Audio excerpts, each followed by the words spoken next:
John McCain was preparing to take off from the USS Forrestal for his 6th mission over Vietnam when a missile from another plane accidentally fired and hit his plane. The flight deck burst into a fireball of jet fuel. John's flight suit caught fire. He was hit by shrapnel. It was a scene of horrible human devastation. Men sacrificed their lives to save others that day. One kid, who John couldn't identify because he was burned beyond recognition, called out to John to ask if a certain pilot was okay. John replied, yes, he was. The young sailor said, thank God, and then he died. These are the kind of men John McCain served with. These are the men and women John McCain knows and understands and loves. If you want to know who John McCain is, if you want to know what John McCain values, look at the men and women who wear America's uniform today.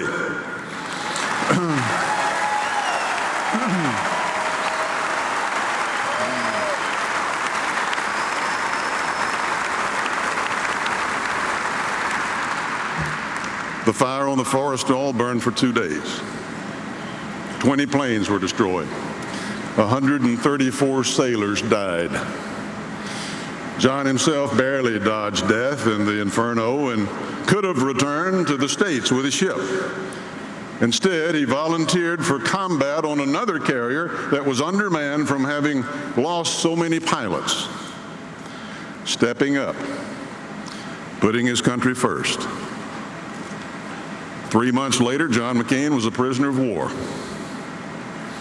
On October 26, 1967, on his 23rd mission over North Vietnam, a surface-to-air missile slammed into John's A-4 Skyhawk jet, blowing it out of the sky. When John ejected, part of the plane hit him, breaking his right leg, his right knee, his left arm and right arm in 3 places. An angry mob got to him when he fell to the ground. A rifle butt broke his shoulder. A bayonet pierced his ankle and his groin.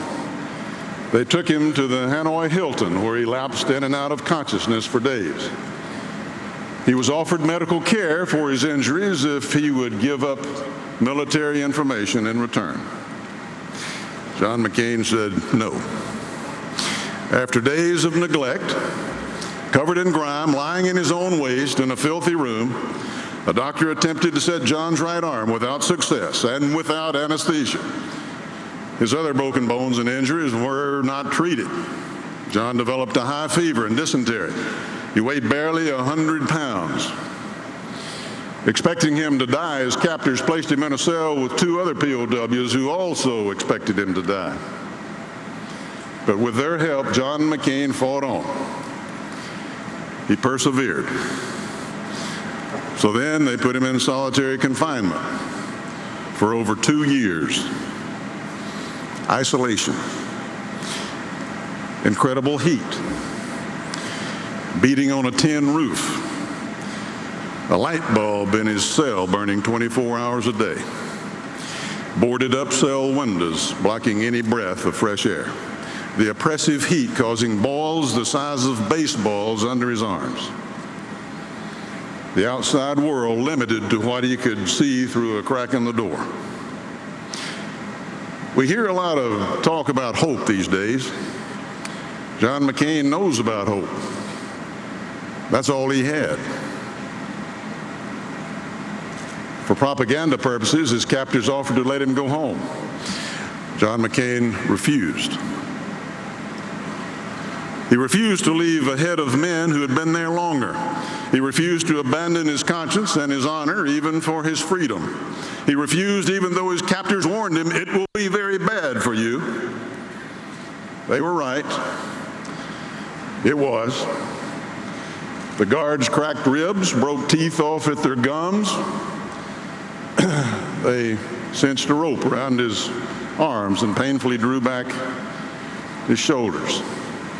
Over 4 days, every 2 or 3 hours, the beatings resumed. During one especially fierce beating, he fell again, breaking his arm. John was beaten for communicating with other prisoners. He was beaten for not communicating with so-called peace delegations. He was beaten for not giving information during interrogations. When his captors wanted to know the names of the other pilots in the squadron, John gave them the name of the offensive line of the Green Bay Packers.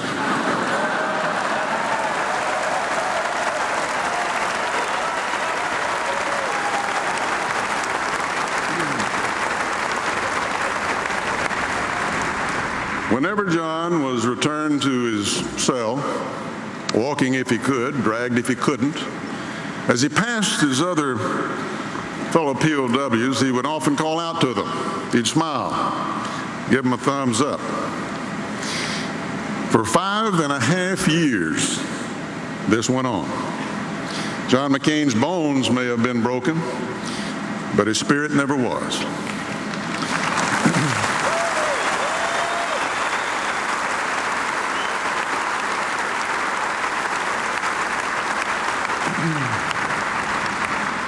Now, being a POW doesn't qualify anyone to be president, but it does reveal character. My friends,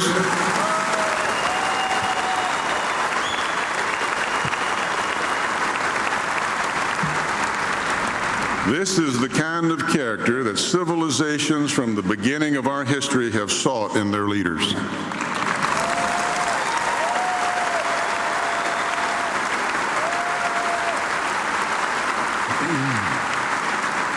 Strength, courage, humility,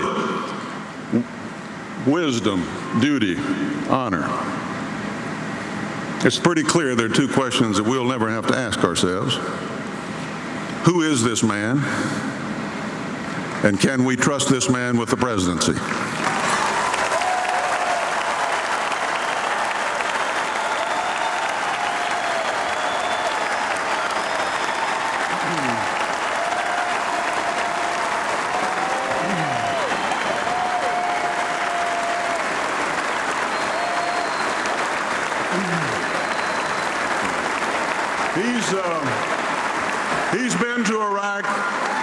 He's been to Iraq 8 times since 2003. He went seeking truth, not publicity.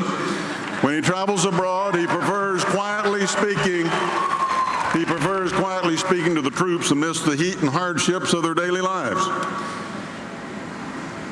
And the same character that marked John McCain's military career has also marked his political career.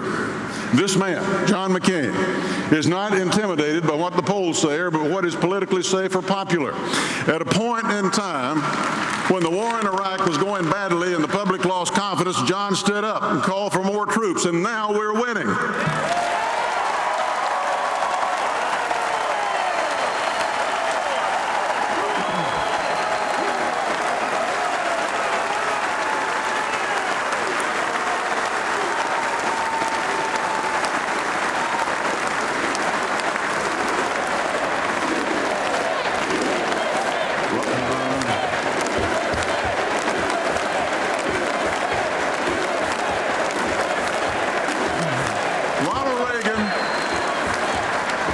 Ronald Reagan was John McCain's hero, and President Reagan admired John tremendously. But when the president proposed putting U.S. troops in Beirut, John McCain, a freshman congressman, stood up and cast a vote against his hero because he thought the deployment was a mistake.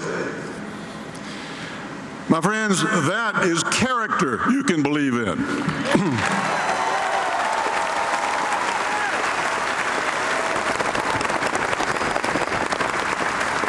For years, members of Congress, Republican and Democrat alike, have gouged the taxpayer with secret earmarked spending.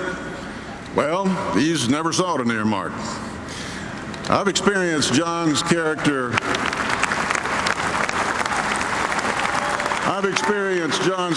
Firsthand.